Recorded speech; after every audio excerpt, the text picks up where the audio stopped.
My name's Chris. And I'm Christy. This is the Washing Up Podcast, and there's no Masterchef. No, we could watch a documentary with David Attenborough about a very dead elephant that was very big. If we wanted to. Unfortunately, we didn't. We wanted to watch Bake Off the Professionals, but that's what we did. So we've only got one episode to talk about, and it's somewhat positive.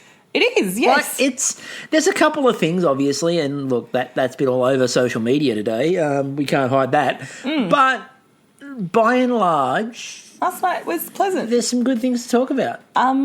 There's a lot of not seeing the judges, which was helpful. Oh, God, that was good.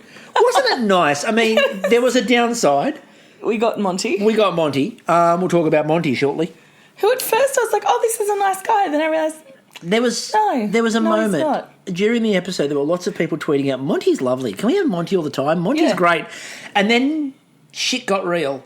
And everyone's like, I've changed my mind. Can I retract my statement previously? I don't want Monty anymore. No, that was a douche move, Monty. Yeah, he was a bit of a douche. And obviously then for us in particular, Khan. Yes, Khan. So let's get into it, because the night before we had been subjected to quite possibly the dumbest challenge we've ever seen. That says something. Dumb not because of the challenge itself. Dumb because there was no purpose and no reward. No, pointless. It was cross-pollination. That was more pointless than the show. Not the bees. Not the bees. Not the bees. We should stop stealing Tony Martin's shit from Sizzletown. So they were at Icebergs in Sydney, which George Columbaris had yelled very loudly the night before, as though everyone in the room would be thrilled. Look, Icebergs is one of the places that the pretty set go to. It's for the rich and the pretty to go to because it's just fabulous. And apparently, it's Bondi. And apparently hipster waiters. Hipster waiters. Those waiters were every type of hipster. There were 3 of them lined up, and it was like the various evolutions of hipster. Like their farts are deconstructed, they're that hipster. The front guy looked a little bit, unfortunately, like the honey badger. Did. Which, let's face it, the way his rugby career is going and the way his media career looks like it's going to go after everyone's comments about not really wanting to watch The Bachelor, being a waiter at Icebergs could be the next career move for Nick Cummins. Or at least, down the road at a Porto. You just got to go. So we got to Icebergs, and they were talking about what lovely setting it was, and we knew that it was a fairly short episode because we had so many stock panoramic sweeping shots of Sydney. Someone got themselves a drone and they were really happy with it. Like, look at this arty direct above shot. Like, isn't that beautiful? Yes, it's very beautiful. Look at you making art with your drone. Oh, look, it's a surfer swimming out and I'm directly above. Yeah, that's great. I'm whooshing into icebergs. That's great. And all that reminded me of is I used to do nippers down at Bondi when I was younger. Fuck, my mum had some crazy ideas and nippers was fucking one of them, because nothing says I love my kids more than waking them up fucking early on a Sunday and dragging them down to Bondi when you lived in fucking Ultimo to run on the sand. I hate swimming in the water at the beach, right? Because I got dumped by a wave like 3 times in a row when I was 8 years old. I never got over it. So I love the ocean, but I love ocean pools. And I love the beach, but I don't like swimming in the ocean itself. So, yeah, that went well. I was really good at flags, though. Anyway, we used to go in that pool and swim. See, what I'm thinking here is nippers, and you used to do nippers. Yes. Now, I got my yellow S badge in the Icebergs pool. Now, here's the thing for me, because, I've watched and swum with you, obviously. Yes. You can't kick. No. How did that go at nippers? I didn't go in the water. This is what I'm telling you. Just do flags? I just did all the beach things. About the best I got was when we went to the Icebergs pool and swam in there, because I'm like, this is fine. There's no fucking waves that'll dump me here. So I'm good. I always came like second or third in flags, because we had like the fucking this girl Kate who was like, sure, she's like the Lane Beachley of flags. These in days. the flags community, there's documentaries made. Yeah. Like, she was just really fucking good. So there was no way Like, we never fucking beat her. And she'd go in the water and shit. She'd go in the water. Yeah. I like that the big advantage of the girl at Nippers was she'd go in the water. Yeah, well, her and, like, the girl that I was friends with at the time, Claire, they'd go in the water. And I'm like, it's all theirs. What? I don't need to go in the water. There's a beach here. There's the pool over there. Why would you want to go there? Yeah. That looks rough.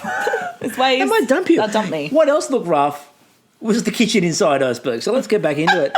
So Apparently panless. So what happened was they got them all into the kitchen, and before they got them into the kitchen, now Monty was outside as the chef, and he was talking about, what a wonderful thing it was to have them there. And I got the feeling about halfway through this episode, he changed his mind and realised that he probably didn't really want them there, and he probably regretted saying yes to them. I guess, that kitchen is his baby and his playground and his, like art studio, and he's got some people coming in, and he wasn't too pleased with what they were doing.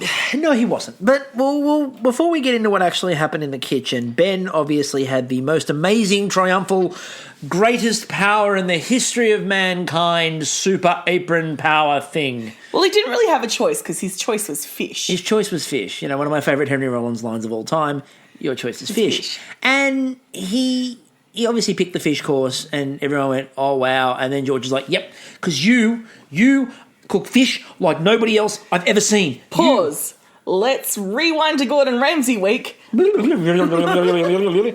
the fish. This fish is so raw, I could throw it back in the ocean. And throws it, if you remember correctly, the night before he'd tried to throw the packet, and it just sort of floated. So the fish gave him his opportunity it gave Gordon a better chance to put his back into it and get it to fly. There was a bit of momentum. So apparently he cooks fish better than anybody else until Ben brought up, the first time I did this in the kitchen, Gordon Ramsay threw it. Yeah. So he picked the fish course, and everyone went, wow, what a shock. Then they did a knife draw. Because, at this point in time, a blind judging might be really great. It might be. They didn't do it. Could even out the field, but fuck that, No, they didn't do that. So what we had instead was they did a knife pull. George gets so excited and trots over with his knives. It was the one time they actually have to really pay attention to him and interact with him. So he walks over with the knives, and Jess is going, I really don't want meat. And Sashi's talking about the fact that he doesn't really want to have to do pasta. Mm-hmm. Sashi draws pasta, Jess draws meat, and Khan draws dessert. And if you listen to all three of them, there was only one person who didn't give a shit what they got, and that was Khan. Because Khan can cook all of it. Yeah. I really hope Sashi had a good pasta recipe. I hope Sashi had a good pasta recipe. That's very vital in the kitchen. We've sort of seen that over the course of the series. So they. I mean, he was in the house with Gina for a time, so there's possibly a bit of cross. Maybe. So they had 2.5 hours to make everything. So Sashi goes in first for 30 people. So less than last week. Yeah, it was 40, and they still couldn't manage to find a fucking person of colour to bring into the fucking dining room. Incredibly white. Incredibly white. Dinah's so white.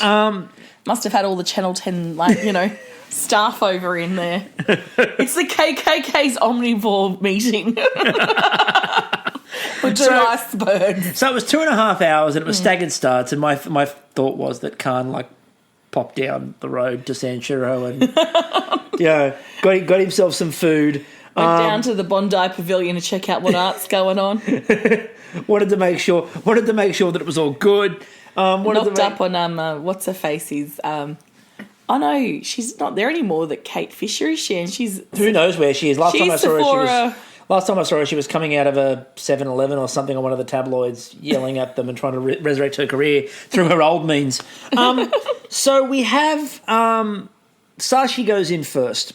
Now, when Sashi goes in there first, he's like pasta, and he starts talking about he's going to do raviolo with pumpkin and mushroom is what he wants to do. Yep.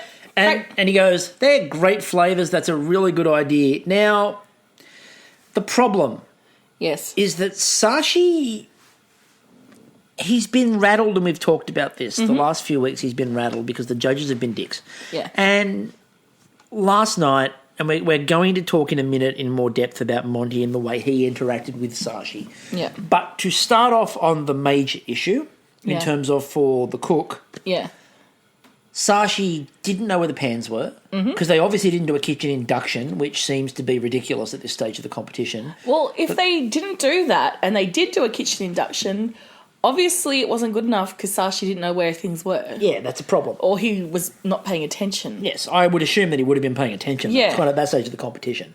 So you'd hope there was an induction done, that they knew where everything was and they were told where everything was before they started cooking. So they get into the kitchen and Sashi can't find a pan. Then he just seems to keep getting further and further and further and further and further behind. Yeah. And there's absolutely no dispute about it. Sashi was not a little bit late. He was very late. He was obviously. ridiculously late. He got to the point where... They had 20 minutes to feed everyone in the... Yeah, he actually got... And he still didn't have things on the plate. He actually got to the point where they were talking about the idea that his dishes wasn't going out and they were just going to skip over him. And a lot of people raised the fact that, you know, Chloe wasn't penalised for being late with her dish. And she wasn't, and she should have been, and they should be consistent with that. The only thing I will say in the defence there is if Sashi had been 5 minutes late, it wouldn't have been an issue. or 7 minutes late, that's fine. He was that late in the service, though, and didn't end up with the right number of raviolo and had to go back and make the last one because he was out, which is kind of the head chef's fault, but we'll come to that.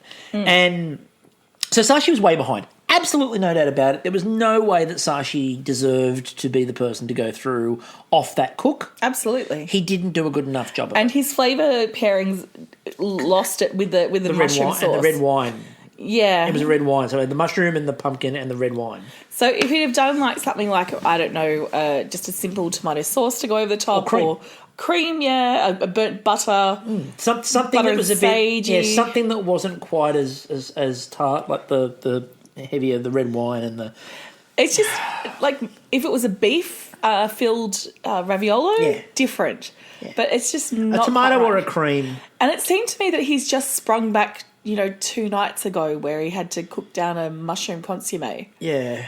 I felt for him. I felt really bad for him, and he knew it was falling apart as it was going. And but what was uncalled for is Monty's response. Okay, so let's get into that because that's where we need to go.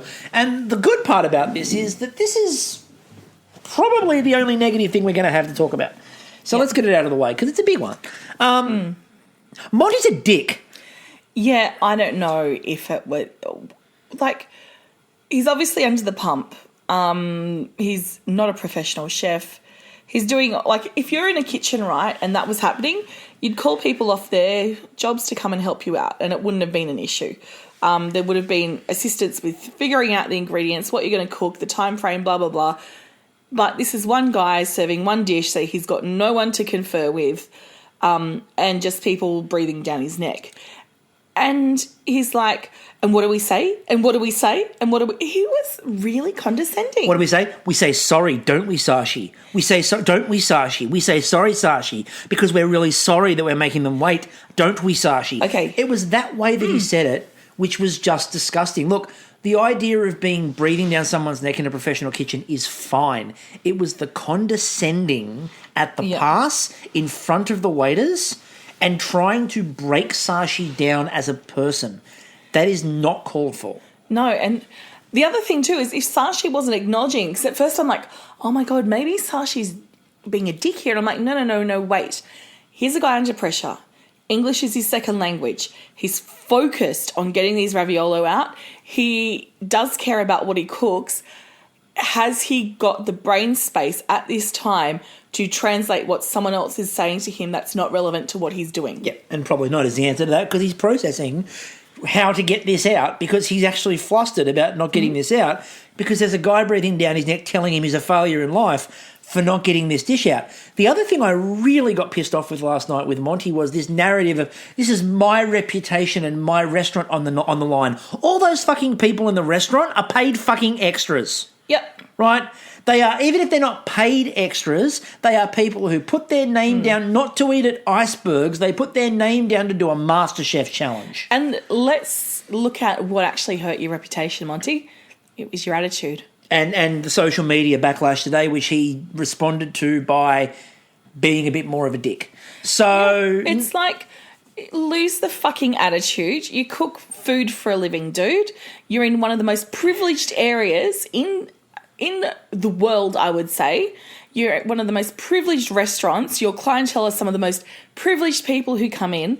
You're not doing something that is, saving the world or actually contributing to humanity. So you can lose the fucking attitude.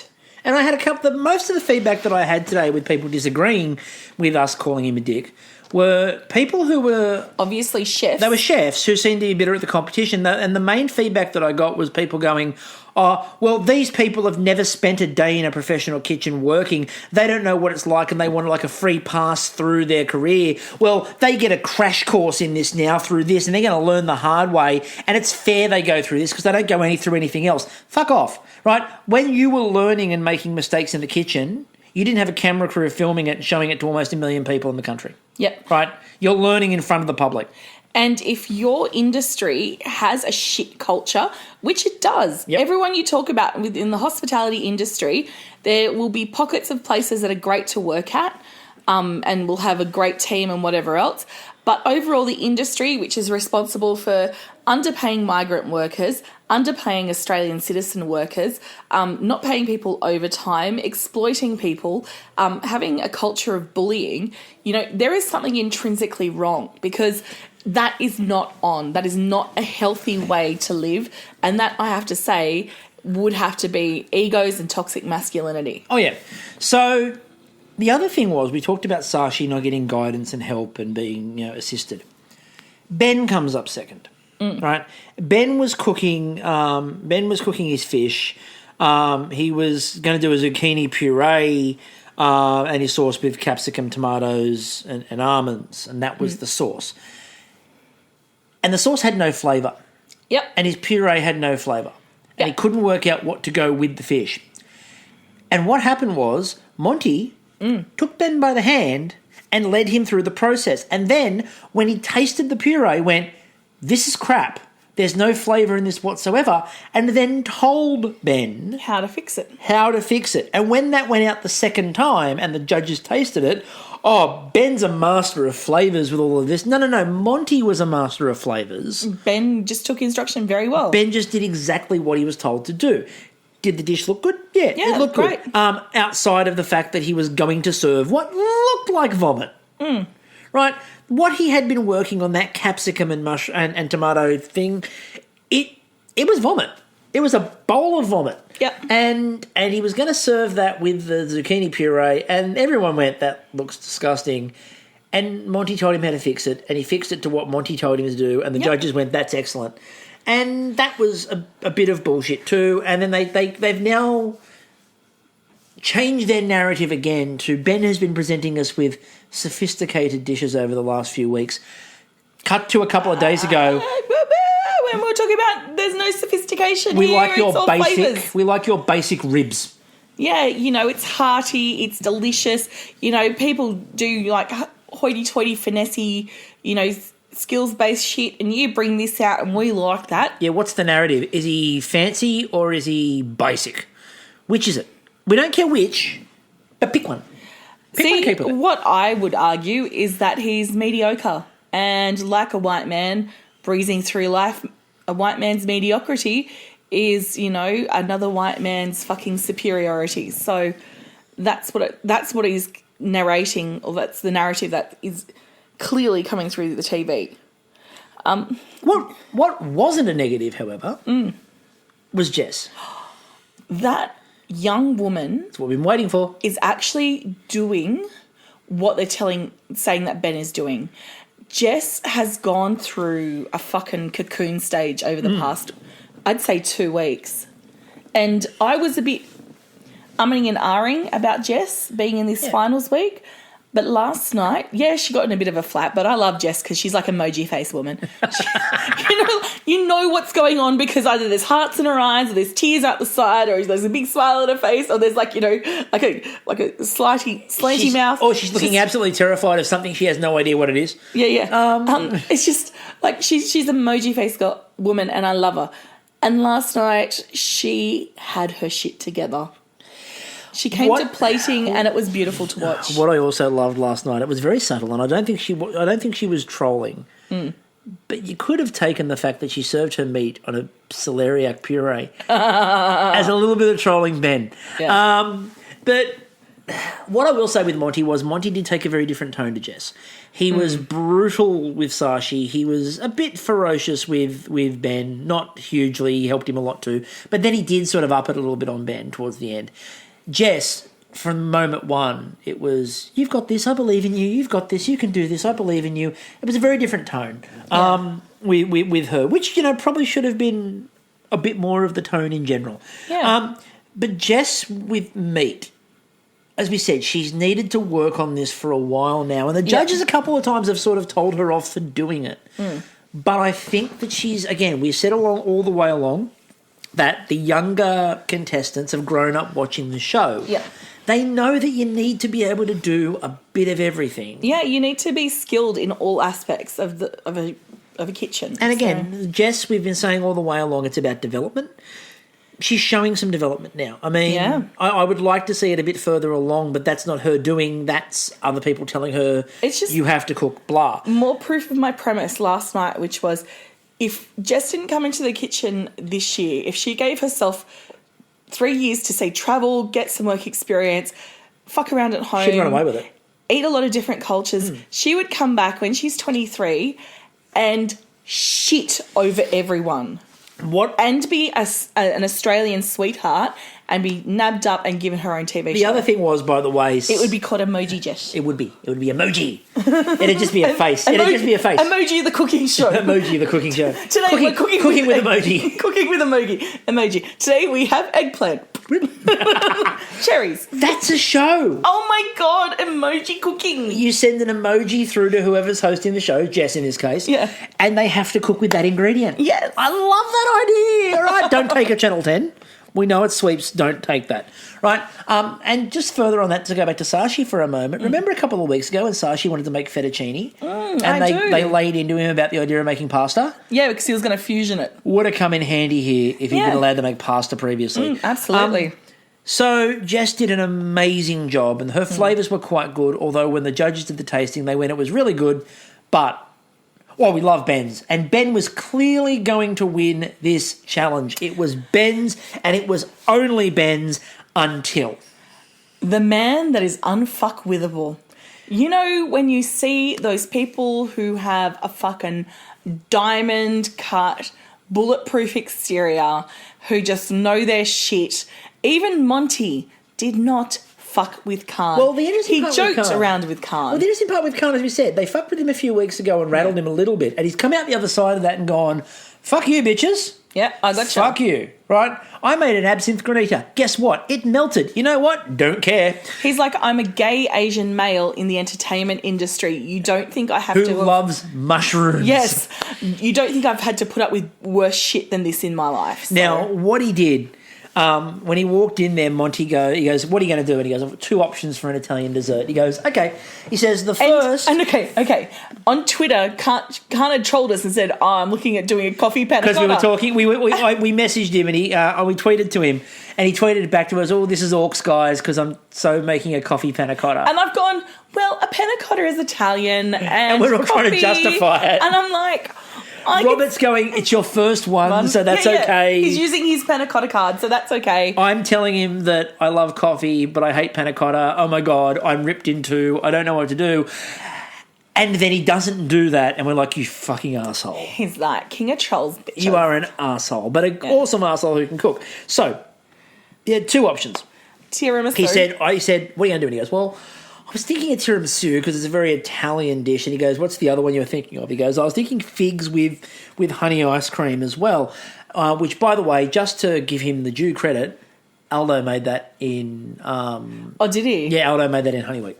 Oh, okay. So, the honey ice cream or figs and honey ice cream? The honey ice cream with figs. Okay, cool. So he's done this before, but it's been done before. But as we've said, by this point of the competition, everyone else so far has stolen something from someone weeks ago. Yeah. So, like... Everyone's lifting it. And Khan didn't claim to invent it, so it's okay. We've been ranting about people stealing, but at this point of the competition, Khan was the only one left who hadn't. He could have used his panna cotta card, but instead he used his I've stolen someone else's idea card. Well, what he did, though, was he went, I'm going to do tiramisu. And Monty goes, my wife is renowned for making the 2 best tiramisus in Australia. And he's like, and he goes, I ain't doing a tiramisu. Figs and honey ice cream, then. Goes to samples the figs and goes, But these figs are really good. not only did that, he showed his knowledge and skills by finding the correct, the best figs in the bunch. Made an amazing ice cream. I love the honey ripple through it, and then that fucking blue cheese mousse. Yeah. Oh my God.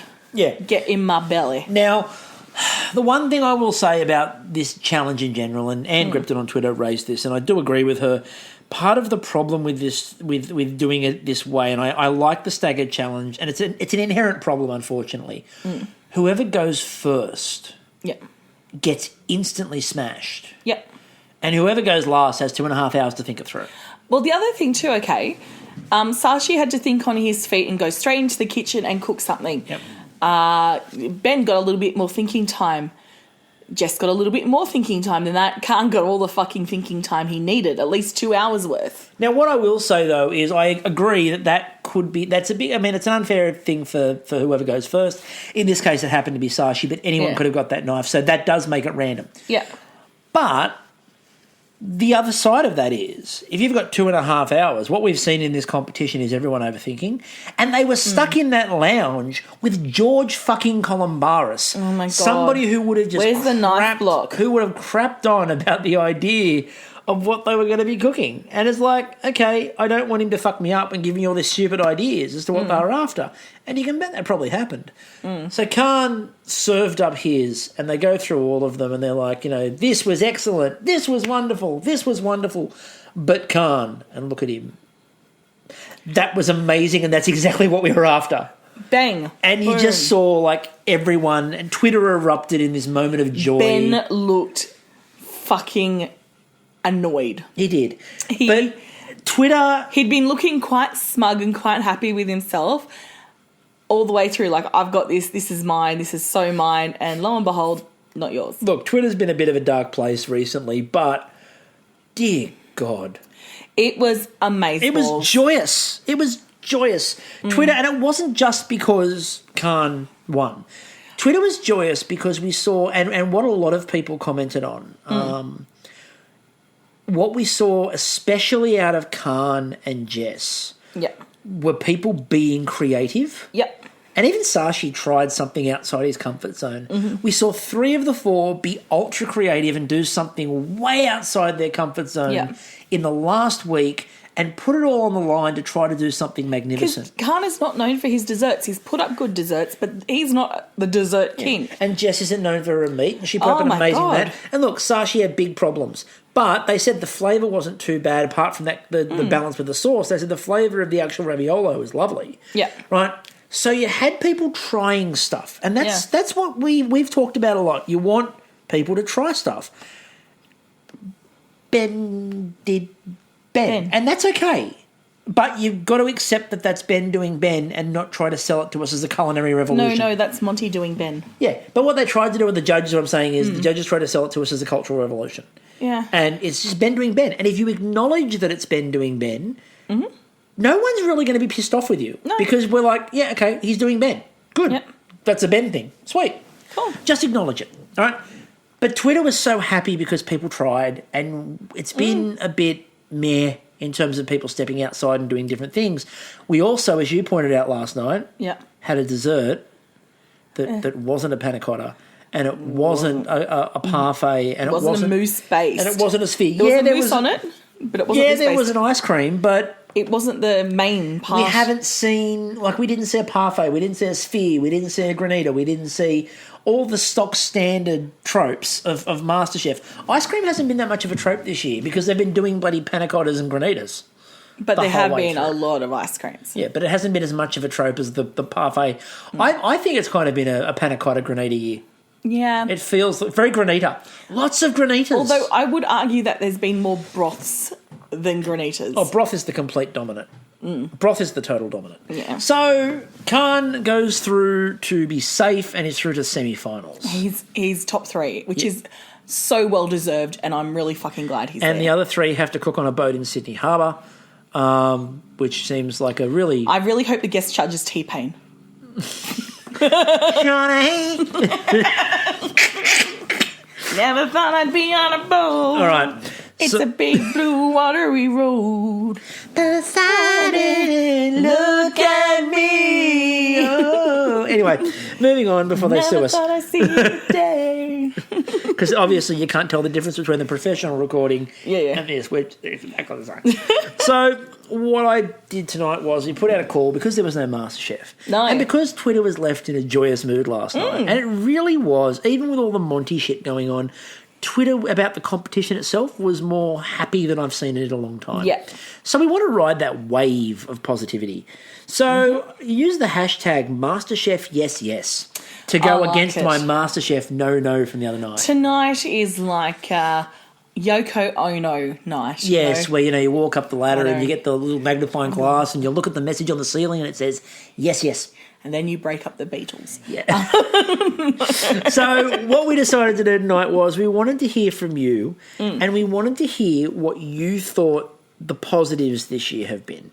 Because we have been focused a lot more on the negatives, and that's because they've given us a lot more of those.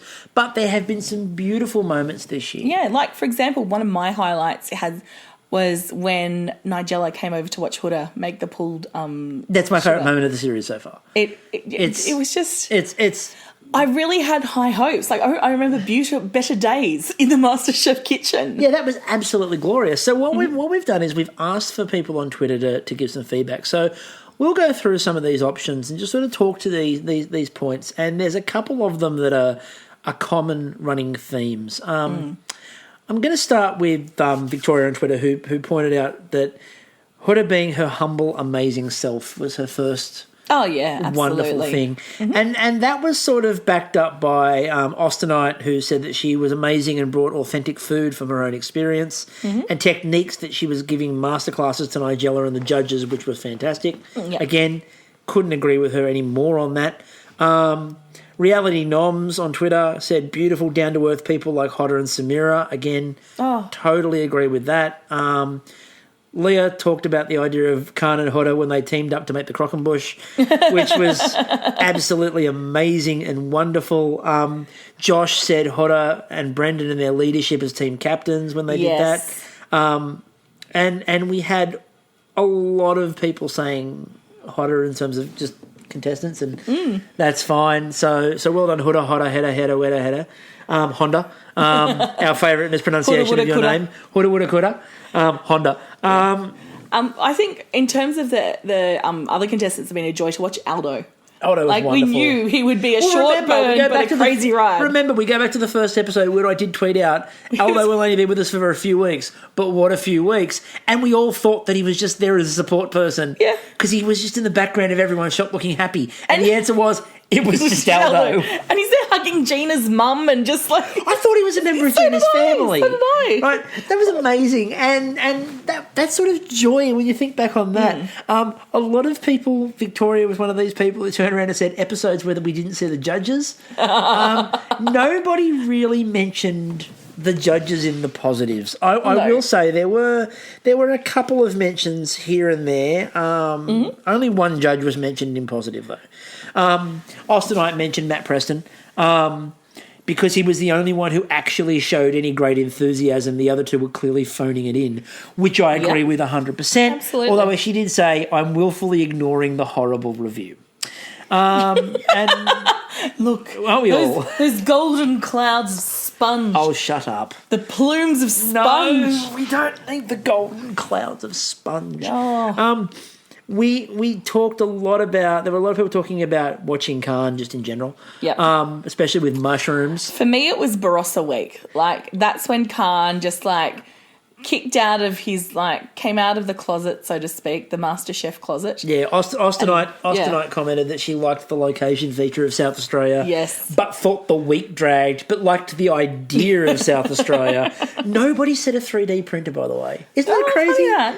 Isn't that amazing? And she also followed it up with the market-based produce challenge in South Australia, which she absolutely loved. Yeah. And a lot of people talked about the fact that they really enjoyed watching Maggie Beer. Because, you know, who doesn't? As Leah said, you know, Samira meeting Maggie Beer, absolute highlight. Look, I will mention one judge in a positive light. It's George, but it was when Nigella Lawson looked like she had him on a collar. When she was... Yes, mistress. Yes, mistress. Yes, a lot of people Nigella, said, may I have another? A lot of people said Nigella Week was good. Yeah. However, almost everybody said Gordon Ramsay Week is the complete winner. Yes. Kim Spicer, Gordon Ramsay Week was a highlight. His line about putting the fish back in the ocean and swimming away cracked him up.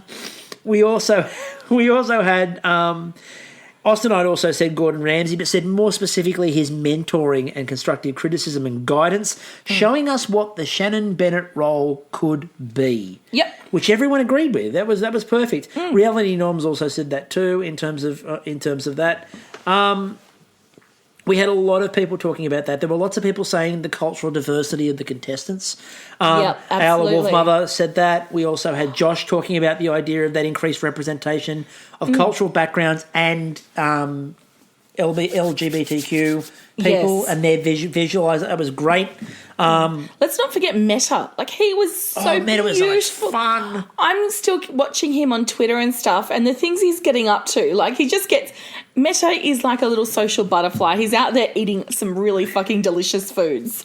And Josh also added one of my favourite things, which was, how can I forget all the Mama Joe and Huda gifts? Yes, and Mama Joe and Aldo running out of the kitchen when they came back. Oh, it was great. And Joe using two gifts in particular. The one of her running with her plate to the front of the room and her consistent and beautiful use of her opening titles bit where she accidentally drops it and, oh, look, I dropped things.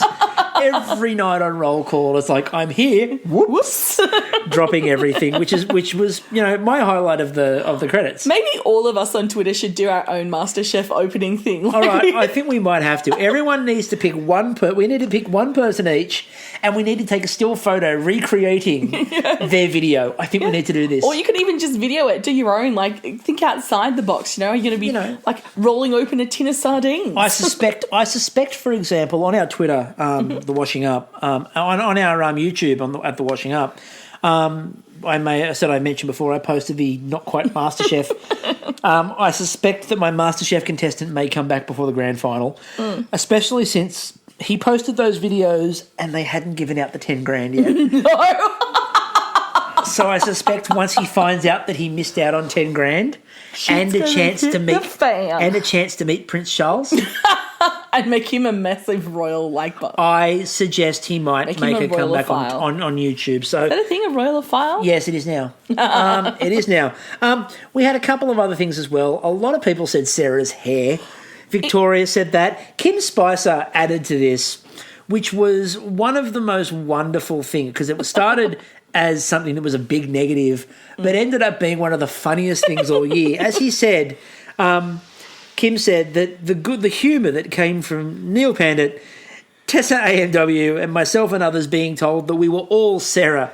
Because there were a couple of people on Twitter that decided that the three of them in particular were burner accounts for Sarah because they were talking up how wonderful they thought she was. I'm imagining a being John Malkovich situation where I'm imagining the life of Brian. I'm Sarah. I'm Sarah, and so's my wife. It was brilliant. There were a couple of other interesting bits and pieces. Austenite talked about the idea of she liked the fact they did the vegetarian degustation because it was something a bit different and they need more of it. And, you know, the Ku Klux Klan vegetarians really were being left out of the barbecue situation. Exactly. They deserved a good... They deserved it. A good degustation. They deserved it. Then she actually liked the Chocolate Wheel Challenge. I didn't. I thought it was a waste of time. Not because it couldn't have been something, but again, they made... Why did they get Justin Timberlake to do that and then not get them to make... The chocolate wheel. I would have got a movable chocolate thing. I would have got them to make something movable chocolate like the wheel. Use the wheel as the example and get them to make a movable chocolate thing. That would have been cool. That would have been really awesome. Reality Noms on Twitter also added into it as well. Loki jumping like crazy when he won the immunity pin. Sashi's dream to actually be able to go out there and use his time to help ex-cons, being a prison guard. That's a really lovely idea. And Reality Noms also brought up that the ability to reminisce on white chocolate velouté with the Twitter community. And lots of people talked about the Twitter community, which was nice because we said it's been a bit... It's been a hard slog this season. It's been a hard slog, but a lot of people brought up the Twitter conversations and the Twitter people. And by and large, while there have been a couple of, issues on Twitter here and there... By and large, the Twitter community's made it fun and made it interesting. Yeah, and absolutely. Look, we've had fun interacting with people.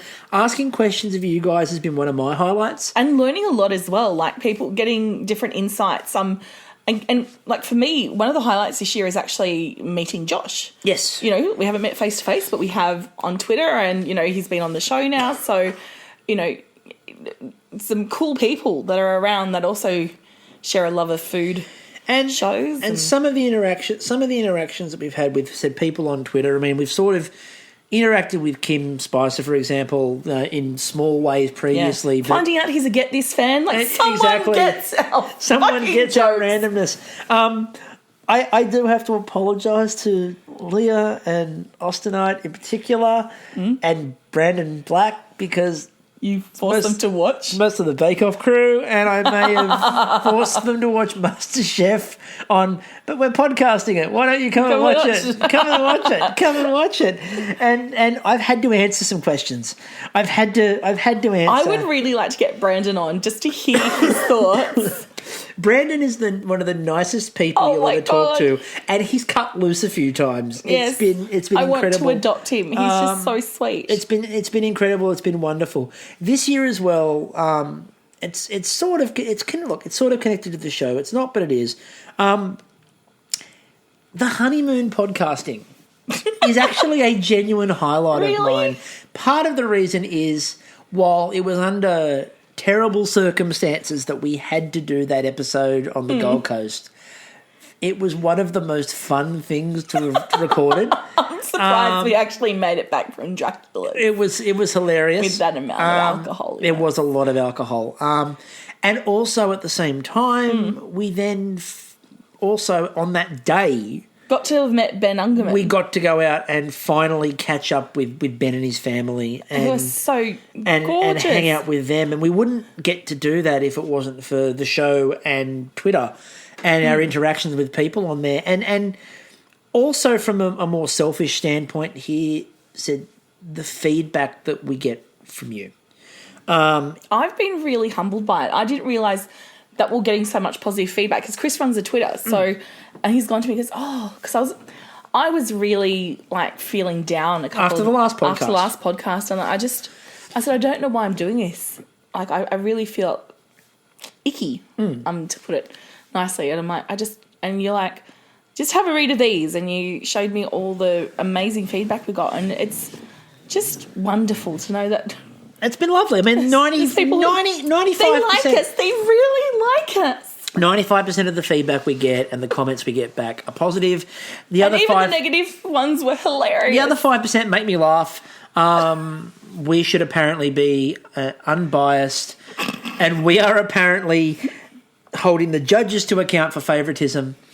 But we are also picking favourites. Hold up a mirror to your face, Chris. Hold a mirror. And you know what I found in the mirror? What? We're not judging people for $250,000 in their future careers. And the only people we are judging, and it's by random draw, are people for our apron giveaway. Exactly. And there will be no favouritism shown and there. And the other thing is, to be honest with you, and we tell you straight up, if we like someone, we tell you. We tell you. Like the other day when we had Leah on and we went... This is going to be 3 Khan fans sitting here ranting about how awesome Khan is because he's awesome, right? He is. And we try. And I'm a nerd in like the nerdiest sense in that I don't hold back on my enthusiasm. If I like something, I like. If I don't, I don't know if I can give it time. But we've had look. It's been a long series, and we're almost there now, people. We're almost there. But in all seriousness, the feedback we get from you listening to this, genuinely, and I know it sounds like pap and try it, no, but legitimately, it keeps us going. Yeah. The number of people who have messaged us either on Twitter in terms of tweeting at us or private message me to go, look, we've sort of stopped watching, but we're still listening to you for updates. And if anything good happens and you make it sound like we'll come back. Yeah. So there are still people listening who aren't watching because they just got sick of some of the crap. And that makes you feel kind of good about doing it. And again, we're normally a lot more positive. This is closer to what we normally are. We're just normally positive and funny, not ranty and ravey. and you know, we're about to hopefully get back to more of that with, you know, Bake Off eventually coming in the near future, and possibly Bake Off in the meantime, in the middle of it too. So we've had some really good interactions. We've had some very positives. Naomi added to that as well and said that the idea of Kristen having afternoon tea with Nigella. Oh my God, how could I have forgotten Kristen? And her jeans that made her butt look amazing. Oh, I feel so bad. And the other thing I need to mention too is Reese on Twitter. He's a delight. He's hilarious on Twitter. He's like self-deprecating, but, you know, not in a shitty way, but in like the most hilarious way. And I just to finish off, and I mentioned them before, but I do have to mention them again. First of all, Mama Jo. Yeah, she hilarious. is an absolute scream and one of the most fun people we have ever spoken to on this podcast. That podcast record, we could have done hours upon hours upon hours. It was fun. You know, sometimes you go into these things going, oh, when is this going to go? You know, we've got to find a dynamic. We didn't have to find a dynamic. It was there. It was straight up. She was like our sister from another mister. We could have gone forever. And I do have to finish up with Hodder. And her spread of awesomeness. And her hospitality. The hospitality when we recorded that podcast. And I'm sorry we're not professional enough to make the audio sound crystal clear all the time. I know. You know, with all the money we're being paid for this. $0. We're actually in debt for this because I paid for the server. So, but the spread and the hospitality and the warmth with which we were greeted. And she was busy. She had a day of, she was off to do her first day at work experience. First day of work experience, and she's like messaged and gone, I've got time in the morning, come over. And we're like, okay. It was lovely and wonderful and joyous to do that too. And again, talking about, you know, her aims with food and what she's trying to do with food. It's lovely and wonderful again. And so on that positive, I think we leave this episode. We do. So it's hopefully we can keep the positivity going through the grand final. Don't hold your breath. In terms of what we're going to be doing for the podcast, it should be the normal, because I think Sunday night will be the semi-final. Then Monday I think is going to be that fuck around masterclass thing. No, Sunday night's going to have to be the elimination. That's what I said, the elimination. And then I said the elimination, and then the semi-final will be the Monday with a bit of that masterclass fuck around thing afterwards, which will go forever. And then Tuesday night will be the grand final. Yep. So we will be able to do probably Sunday night and Tuesday night. If that changes, unlike the Masterchef Twitter, we'll let you know. Because there were lots of people tonight going, oh my God, I'm late for Masterchef, and everyone will go, not on.